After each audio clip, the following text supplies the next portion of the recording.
Now, the government may be on the cusp of approving Britain's first coal mine in decades.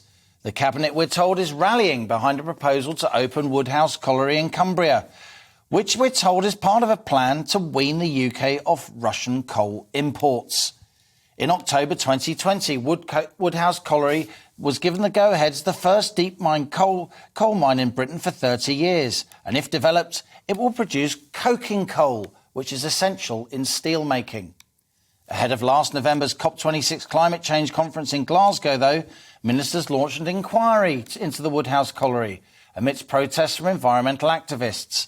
At that summit, the Prime Minister said he wasn't in favour of more coal, but he stopped short of outright opposition. And the decision on whether or not to open Woodhouse now lies with Community Secretary Michael Gove. Up until around 2013, coal was used to generate around a quarter of all electricity here in the UK.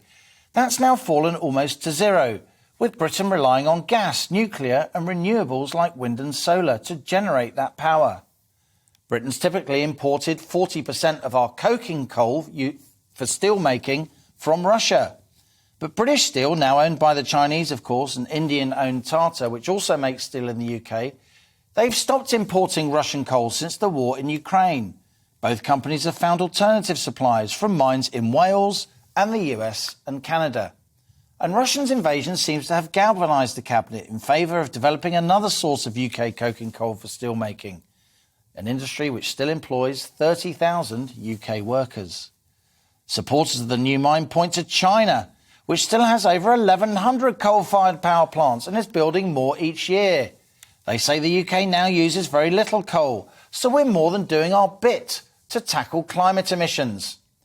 Certainly, China burned 82.2 exajoules of coal in 2020. How much is that? Well, it's 4 times more than India, 9 times more than the US, and 430 times more than Britain. Michael Gove has until July the 7th to make his decision, but there are signs this announcement could come in the next few weeks. Many people in Whitehaven, a relatively deprived Cumbrian town close to the Woodhouse site, want the jobs and investment this new mine will bring.